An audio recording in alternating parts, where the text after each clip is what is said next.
And it's amazing what I see is people don't even realize they're sick. I'll ask people, how do you feel? Oh, I'm fine. Everything's good. Are you on any kind of medication? Just something for hypertension and the thyroid. But everything is good. Yeah. And people don't even realize that's a Band-Aid.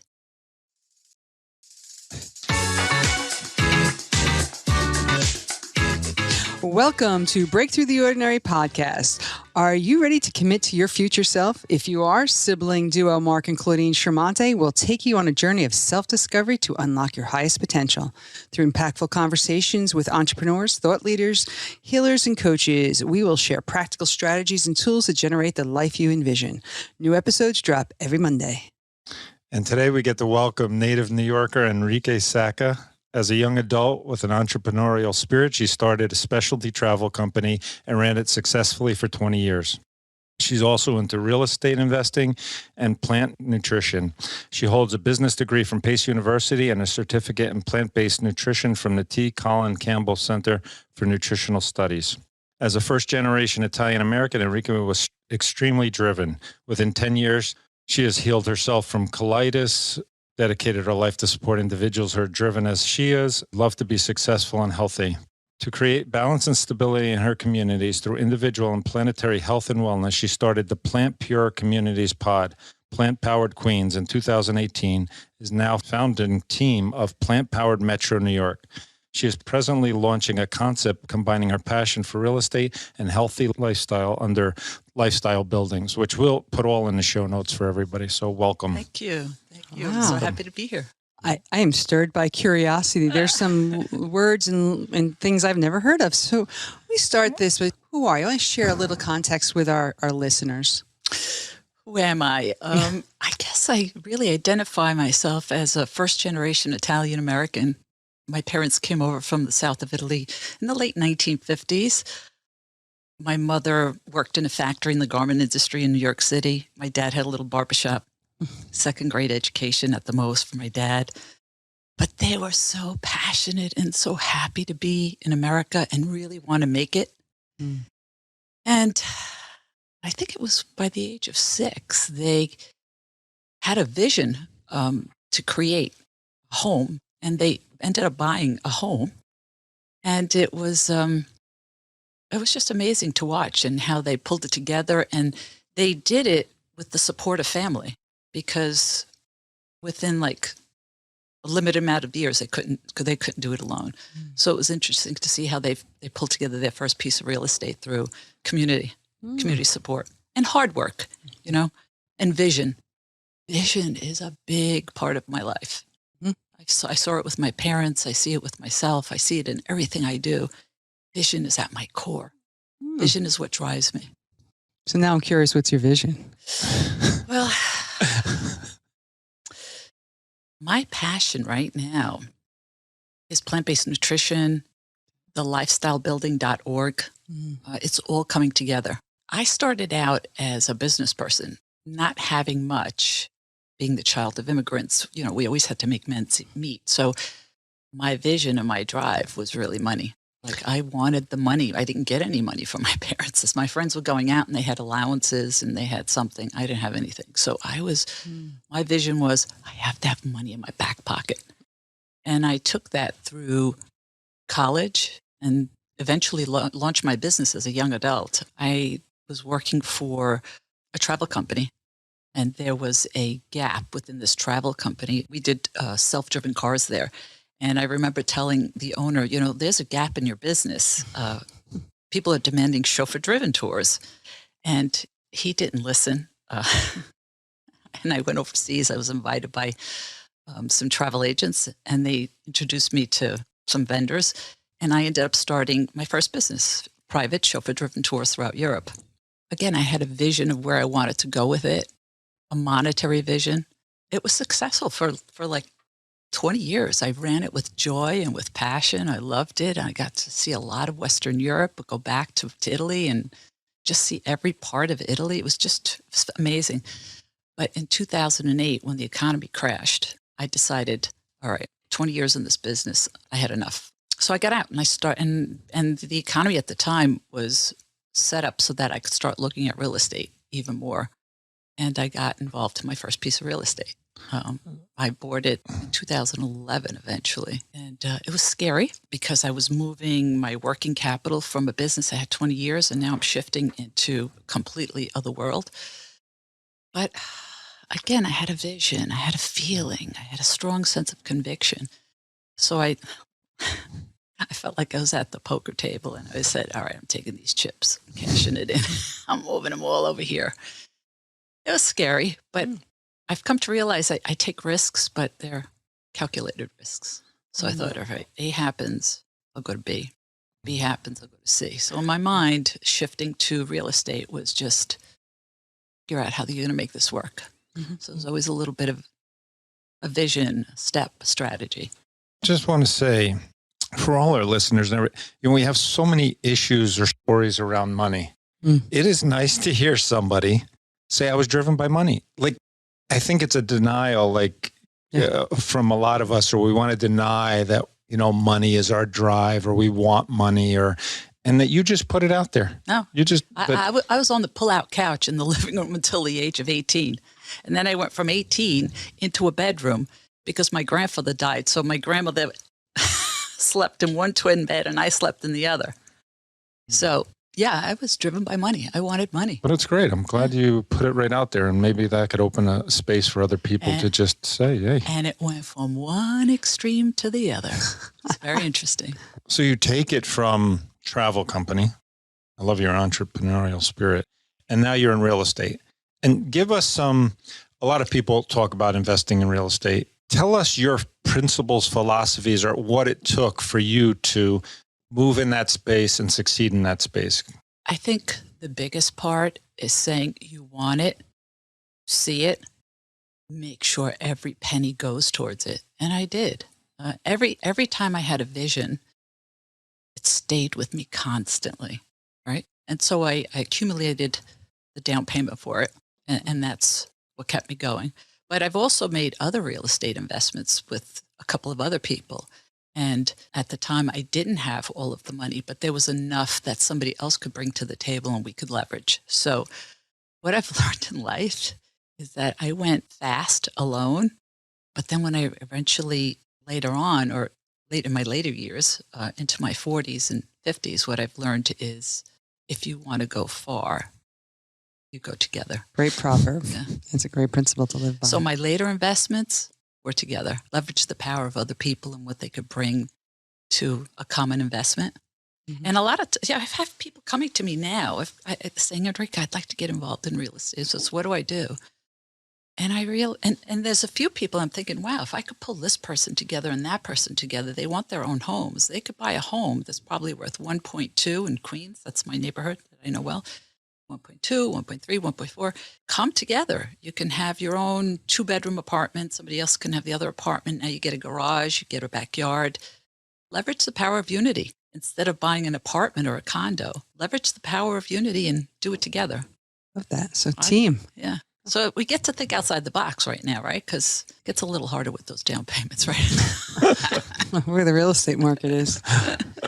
What was the attraction to real estate? Like, what drew you to that? I'm kind of just curious, like right from travel to real estate, but is there something that drove you and said, that's the place next? Well, what were we looking at? From a very young age, I learned, my parents weren't fluent in English. So my mother would say, come here, you talk to the plumber. So I'd have to translate for her. And so I knew real estate. I was constantly supporting my parents, and I saw the power of real estate and how eventually you build enough equity in it and you can play with that equity. Like, for instance, I have equity in my real estate now, and I have an account so that if I find another real estate deal, I've got that account, that equity sitting there, and I could dive in, right? And purchase maybe with a group. So I think if anybody has equity in real estate, go and get yourself an account and keep it there. Keep it in your back pocket. What kind of properties do you own now? They're residential. You're mostly, okay, so you're residential. A multifamily, single, or combos? The largest has 3 units in it. Wow. And are they all in Queens? And then They're all in one area. And I don't purchase anything that I wouldn't want to live in myself.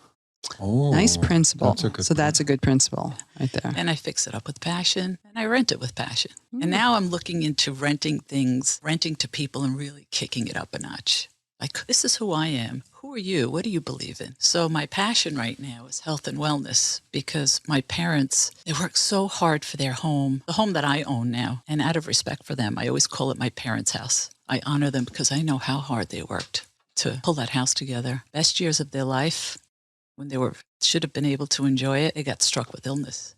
And throughout the years, we all got sick because of the standard American diet, but in their later years, it got really bad. My mother had a liver transplant eventually, and that almost threw us into financial devastation because you've got the wealthy who can take care of their own health, right? The health insurance. You've got the poor who have Medicaid. The government takes care of it. But if you're in the middle, it could be a train wreck. And that's what I had with my mom. It was a train wreck for a while with this liver transplant. So we figured it out. Found out at the time that you can be eligible for aid if there's someone who's taking care of you. And I was taking care of my mother for years because of illness, thanks to the standard American diet. I know the passion is in there, standard American diet. The SAD diet. Yeah. Oh my God. I never even saw that The before. SAD diet. I never heard that. So here we are. They've got all this home that they can enjoy, this real estate, and now they can't enjoy it because of illness. So we're going to get into that in a little while. So do you actively search now? Are you still actively searching, or how do properties come to you, or you don't put much energy, or people bring it to you? People bring it to me. It's interesting. They bring it to you. They still bring it to me. I have no desire motivated by money. But I take it and I see if I can leverage the power of people, or I see and hear what other people's desires are, and I put it back into the system. I let it flow. I let it move forward. So if I see an opportunity for young adults, for instance, I've got some family members who are carrying some college debt. If I see an opportunity that might help them get out of their college debt, I try to plug away and see if I can help them flip some property and get out of your debt. So that's how my brain is working right now. I'm kind of curious, how do you assess for yourself what, I'm going to use these words, what's a good investment? Like even flip, like do you look at certain percentages and margins and risks? Like what are your elements that I you're stay looking close to my own home so I can sense and feel what's going on. And Queens. Yeah. Right. Okay. So I could just feel it. So you know the and pulse. I listen. Yeah. Supply, demand, what's going on, who's showing up, what's around. Exactly. I know the pulse. Yeah. No, I mean, that's a different intimacy because then you are feeling it vibrationally. Yeah. It's not just knowledge here in the head. It's also, you know the people in the community and that the ebb and flow of that. It's amazing how as I got older, a lot of it is here and here. Mm-hmm. And for our listeners, she's holding her stomach and in her heart, right? Like, because it's a flow, it's an embodiment of it too. I mean, that's what I wanted to follow up on. You stated it. You seem like you've been doing this all your life on some level. Where did that come? Like the real estate? The feeling. There's a givingness, there's an openness to connection and doing it with people. There's a giving element to it, a very helpful, altruistic.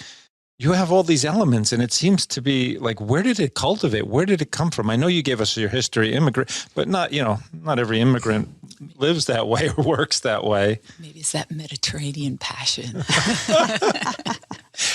We're Mediterranean. I don't have the exact same. I have passion, but where did you cultivate that? It's a loving kindness. I'm listening to you and saying, well, look at this is beautiful. You want to gift people. You want to help people. Your senses, your awareness, your intuition is very refined. I think when I see people, I could see the golden nuggets. I like to unravel them, go in there. It's here. Find little golden nuggets. And I guess kind of like a coach on a field, it's like, yeah, I see you. Go for the goal. Go. Like soccer. Shoot. There's a goal.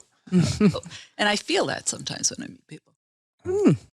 Wonderful. Yeah. Great gift. I hear what you're saying too, is the seeing and the cultivating of that consciousness, that attunement. Is that part of your daily life in that way that it's a muscle. I mean, right? On some level, there's an instinctual and like you have that mind-body connection. I love going there with that because what I desire most right now is the love and connection, just making it stronger and stronger as I grow older. Mm-hmm. It's what really matters in my life. Wow. Coming here today and connecting with you both live, good gift. What did you do with the fears and the risks? Because I think that's what holds people back. The story, right? You had said, I make calculated risks, but there's an attunement to that. So can you share any of that secret sauce? I can't sit in the old paradigm. I can't sit there very long. I sit there long enough to say, all right, I feel it. I'm done. Let's shift over to this side now. Let's manifest. Let's go with a new feeling. What can I create? So I can't sit in it. I know there's another option, another space to go into. And let's just be clear. What do you consider the old paradigm? Old paradigm.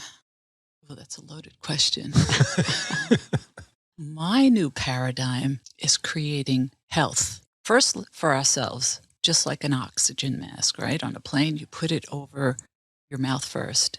Sure. And you get to feel it and have gratitude for health. Then you look around and you want to have other people experience it too. Because it's like, wow, this is great. I feel it.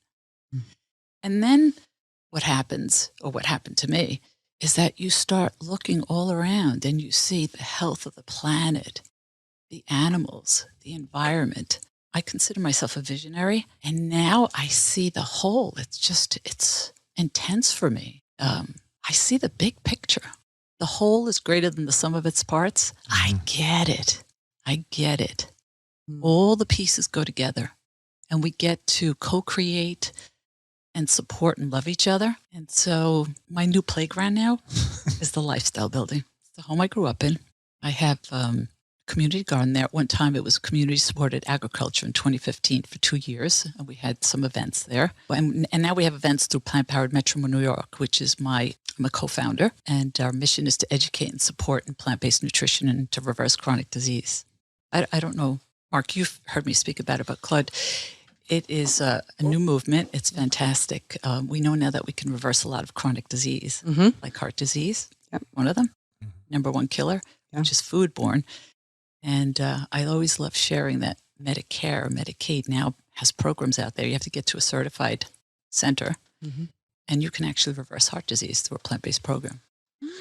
I think we're in that space. But why don't you share your journey through this? What you did for yourself, how this all came about? Because this is a beautiful gift that you're bringing. Yeah, that's a great question. So I got involved in my real estate in the second phase of my entrepreneurial spirit. And around 2015, I thought, all right, I'm done. I was exhausted remodeling and things like that. And for the first time in my life, I thought, oh my God, it's not about money anymore. There's enough financial stability here. Now what do I do? I had a midlife crisis.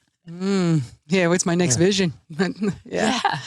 I mean, it was really serious. I got physically sick. I triggered an autoimmune disease. That's how serious it was. Started losing my hair. So that's when I started paying attention to my health. All right, you really got to figure out what you want to do in the next phase of your life. And I decided, all right, I had colitis from a very young age. At the age of 6, I started going to school. I realized I was spending more time in the bathroom than I was in class. I mean, a couple of times a week, I'd get stomach aches that would lay me out for like 2, 3, 4 hours. And it's interesting to see how I just accepted it up until into my 40s. And then I met a wonderful man he was a science geek, a clinical background, and he started paying attention to what I was eating. And that's when I started turning my health around, and I started getting rid of the stomach aches. So when I decided to take a look at what I wanted to do and get away from the real estate, I started paying attention to my health. And I took the Cornell course on nutrition, and the evidence in there was just unbelievable. There's so much evidence that's not getting out to people. And I'm taking a stand that this is everybody's right to know. I'm not taking a position that everybody has to eat a plant-based diet, but it's everybody's right to know that there's a lot of evidence in what's going on, and there's a lot of doctors and politicians who are trying to get this information out. And so I totally align with it because I turned my health around. I've no more colitis. I was on thyroid medication, all gone. I had a spot on my right breast. It was a calcium deposit. I was told to biopsy, and I decided not to. And then I go back 3 years. I'm like, oh my God. I let 3 years go by and I didn't go back for another mammography. Instead, I educated myself and dove in to the nutrition. I went back. They couldn't find it. It was gone. Wow. This is powerful stuff. And so this April, I decided to launch a new concept, the lifestyle building. I decided to take the home that I grew up in and kick it up a notch. So we got our raised beds, backyard, we collect rainwater, we compost. There's a common area where people could just walk by and just pick up herbs. And so I thought, now I'm going to bring in community. So I took the garage, which started my business in that space too. I gave it a facelift. And this June, we opened up again now to the community. And we had our first event there. So we brought a nutritionist in. And we did a quick 20-minute presentation on plant-based nutrition. We did a tasting. And then we did a tour in the backyard. We did a tasting with the raised beds. We pulled salads, and it was great. It was a great evening. It was supposed to be 2 hours. It turned into like 4 hours. Nobody wanted to leave. So I'm excited. So the lifestyle building is going to be about plant-based nutrition, community, co-creating, exercising, meditation, yoga. And eventually I would love to see a lifestyle practitioner, the extended space. I'd like to be the first lifestyle building with a lifestyle practitioner that wants to turn chronic disease around through plant-based nutrition. Wow. So this is like a center, so if I hear you, the vision for your family home is really creating a community center that also offers services, like you said, in meditation and nutritional counseling, things like that. Is that active right now, like this during the week? I'm going to say like, hey, it's Tuesday night. We have a yoga class, or is that next event is next Saturday, the 16th. And we're going to be screening the Game Changers. Have you seen it? Yes. The Great Game Changers is about how athletes are now upping their game through plant-based nutrition. It's giving them a competitive edge. Wow. And they're having faster recovery time. And there's some pioneer doctors in that movie, in that documentary. Get to watch that one. Well, thank you. I have to say, come on out and join us. Yes, there's one spot. There's a doctor doing tests of 3 athletes, and the way they eat, the meat, and he's doing the tests, and you see how different it is when they eat meat and it shows right there in their blood. Wow. And I think their urine too. I'm not sure. I don't want to speak wrongly, but he does the test right there and you see the difference and you're like, wow. Even they were like blown away by, this is the effect immediately in a day, their diet, thing. It's a little intimate spots. No, I'm not going to spoil it for people who haven't seen it yet, but there's some intimate stuff in there for men. Good. Yeah. So you're even calling forth a new position. Did you say it's a lifestyle concept? Like this, you're calling for. I mean, not that it doesn't have elements we all can recognize, but I've never heard that lifestyle concept. A lifestyle practitioner. It's like you're calling forth this new embodiment. Like, okay, see who steps into this role. The American College of Lifestyle Medicine is where doctors can kick it up a notch and really focus on not giving out prescriptions and giving out. Let's correct it, a prescription of like veggies 3 times a day. And they're reversing disease. And the organization is growing exponentially. It's great. I'd like to go, can we go back to SAD for a moment? Because I've never heard that. Standard American Diet. Because I'm thinking of the pyramid, right? We were raised, and though they have revised the pyramid like twice maybe, and I'm 54, right? Like, there's so much carbs and so much meat and eggs and veggies, and maybe they've reorganized proportion. So the SAD, let's do for our listeners so they understand, what are some of the fallacies about that may not be. They took meat out of there. They took meat. They did take meat out of the last one. Okay. I just want to also share with our listeners, I was the biggest meat eater. We started out on a Mediterranean diet with lentils, legumes, and chickpeas. My grandmother lived with us. And then for some reason, well, not for some reason, my mother felt prey to, gotta have meat. And so we would probably have meat every day, one way or another, or animal proteins every day.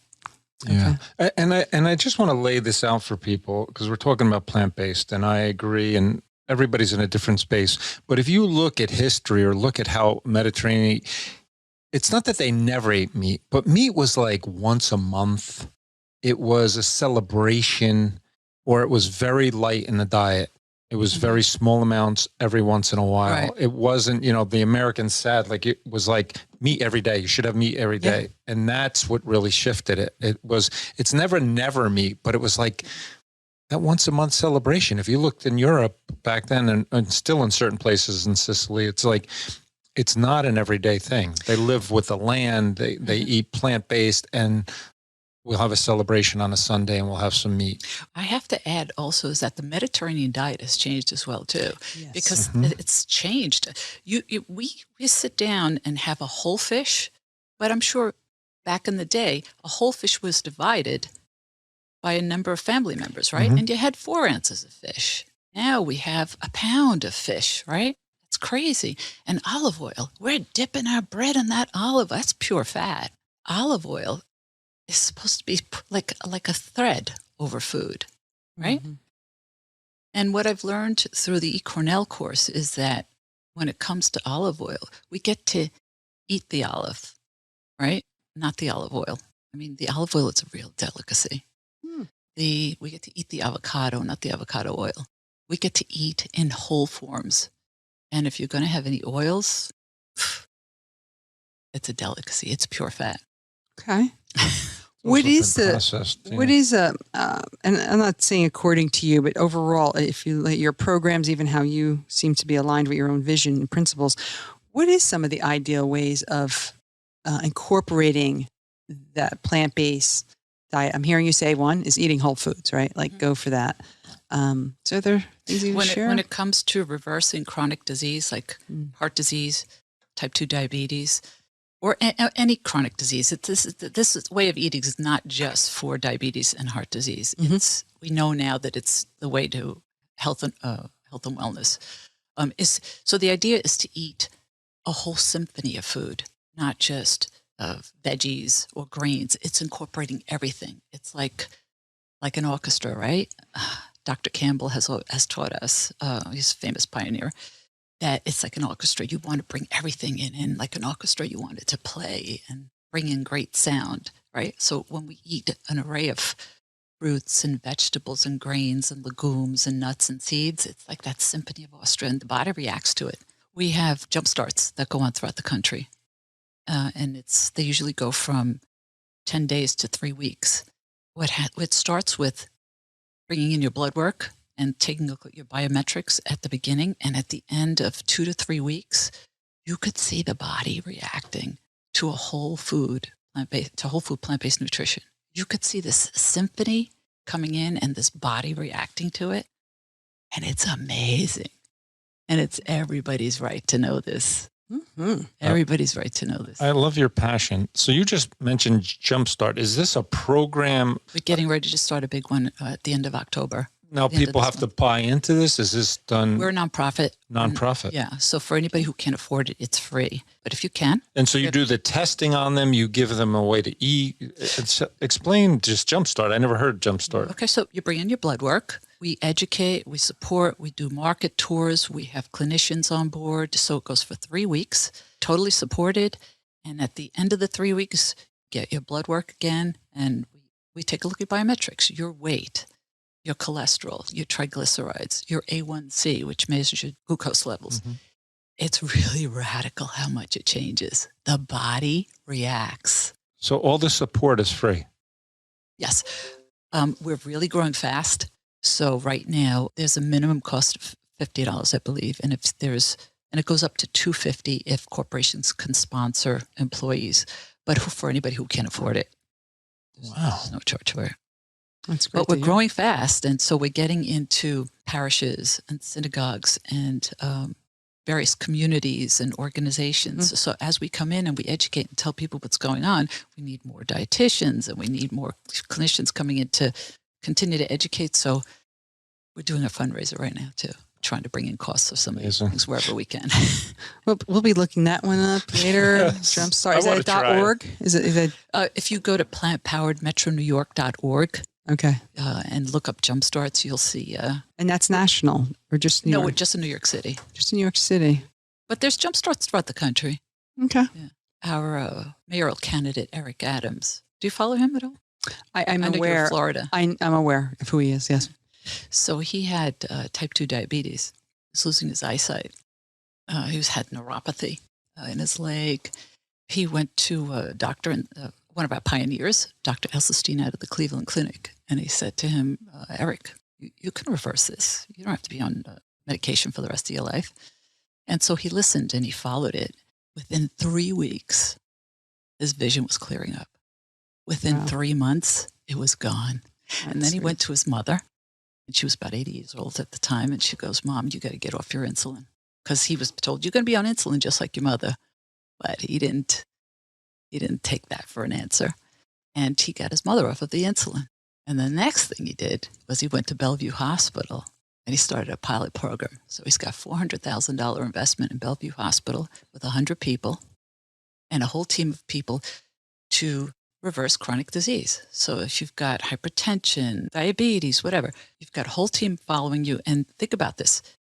Once he gets his data in and he's got these people reversing their disease, think about what he can prove to New York City. If you could get people off this grid, we could take that money and put it back into the system. 20% of our budget goes to maintaining disease. Imagine what we could do with education and roads and jobs. So this is an exciting time. It is, and I'm sitting here, and your words you said earlier of the old paradigm. I'm not going to get political, but our paradigm of our country is also based on illness. Mm-hmm. Stay sick. And, even though that's not what our words say, but our actions, because we are highly influenced by pharmaceutical intervention. Our doctors are trained that way. Our pharmaceutical companies really need that. And I'm not saying so please hear me. I'm not saying there's anything bad wrong here. But our medicine in the West has gone right to the pill, to this, right? Not to the source, just to the symptom. And, and it's driven by money that is way above us. And it's amazing what I see is people don't even realize they're sick. I'll ask people, how do you feel? Oh, I'm fine. Everything's good. Are you on any kind of medication? Just something for hypertension and thyroid. But everything is good. Yeah. And people don't even realize that's a Band-Aid. And I'm not judging.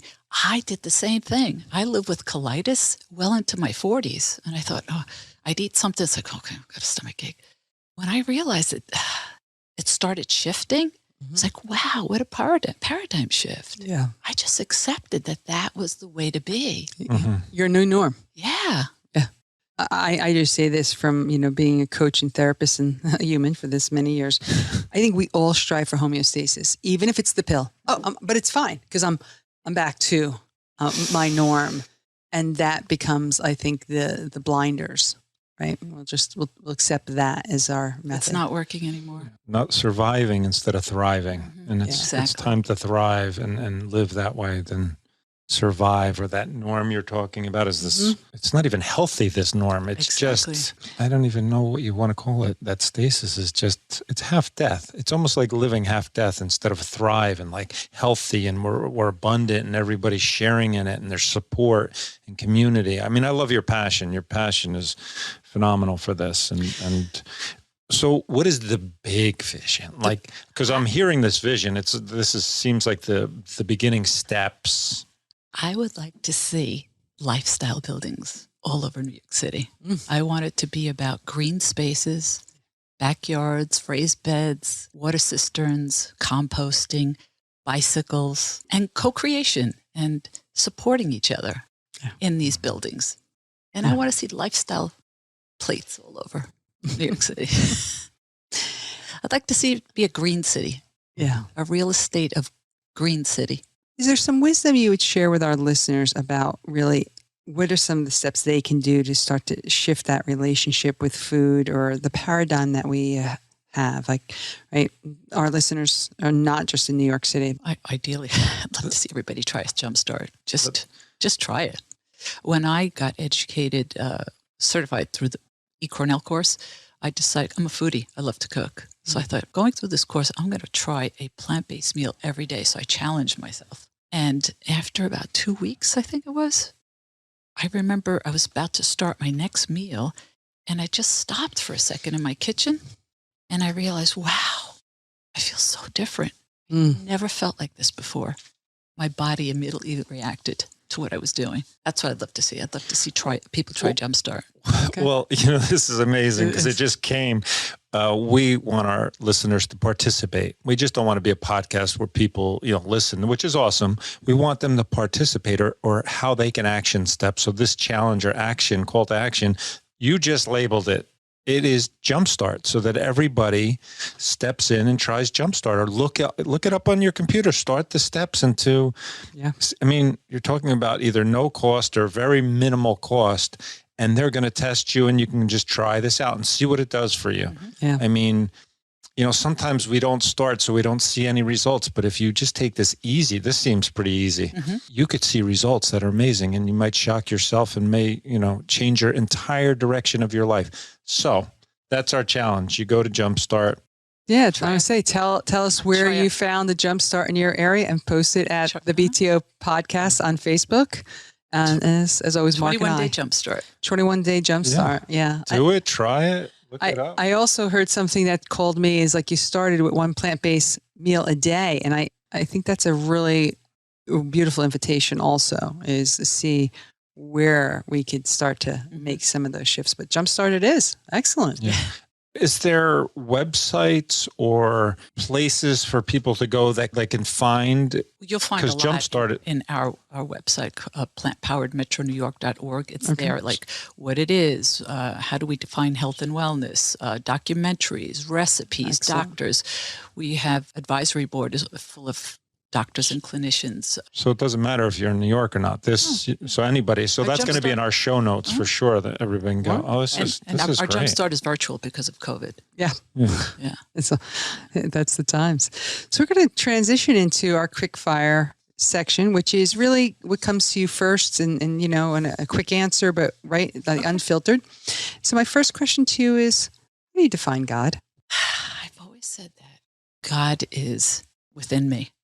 When I sit and I meditate and I go into that space of neutral calm, that's God. That's where I can find the calm, the love, the creativity. That's how I define God. Thank you. So following on that, how do you define love? Within that peace and that calm, neutral space, there's love.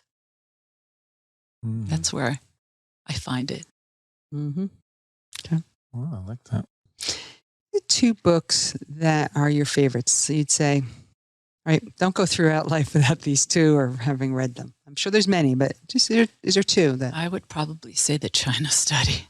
It was written by Dr. Colin Campbell, a biochemist. A couple of years back, we were all petitioning him for a Nobel Prize in Medicine. And for the last, 40, 50 years, he's been trying to get this information out, along with other pioneers now. So I would say probably the China Study is Thank you. Something everybody should read. Okay. It has all of the evidence, and well done. That's one. The other one. Mm-hmm. Just off the top of my head, I don't know why, but The Road Less Traveled pops into my head. Great book. I read that a couple of times, and yeah, that was a pioneering book when you think of Dr. Scott, right? I mean, that's, there's where we're all talking about transformation and self-discovery and personal development back those days. That's a long time ago. That was an amazing book. Yeah, you think about it, he was writing that way back when. Yeah. Yeah. What do you consider your superpower? I think sitting and connecting with people and just seeing them and saying, oh, that's a golden nugget. That's a golden, I like that. Just unraveling people and seeing it, I think is my golden nugget. That's a beautiful gift you have. Yeah. My experience of you sitting here is like, you really have found that gift of curiosity, because that's what opens up, all the possibilities. It's like just living in that space with humans and with investments, with health, right? Like on that, right. You've really hit it on the head. I'm very curious. Very curious. Yeah. And then add a little adventure in there. The world is my oyster. And wonderful. As we close our episode with you today, is there any parting words you'd like to share with our listeners? I think now more than ever, we really get to pay attention to our health and paying attention to our health, pay attention to the health of others and the health of the animals and the health of the planet. Because in the end, it's all one. Are we not? Right. Especially in these times of COVID, and it's really health and all that. It's really important. Another beautiful reminder of, I think our journey is from me to we. Yes. Right. And I certainly see that in how you were inspired into the we. Absolutely. Yeah. So thank you. Thank you Thank you. for that commitment to that journey and to our planet and to yourself. Thank you. Beautiful opportunity to meet you. Thank you. Especially in This was person. wonderful. I know. Yes. Yeah. Wonderful having you here. Thank you. You're It welcome. brings so much You're welcome. love and wisdom. Great. Yes. So I want to thank you, and I want to thank our listeners for listening to the Breakthrough the Ordinary podcast. We hope you've enjoyed this episode and our deep dive into effective tools to listen to the wisdom of your body and to your calling, certainly living in your vision. So that you can have your extraordinary life. If you'd like to support the podcast, please follow us on social media, and you can catch the latest episodes by following us at the BTO Podcast on Facebook, Instagram, LinkedIn, YouTube, and all other social media platforms. So thank you. Until the next episode. Bye-bye.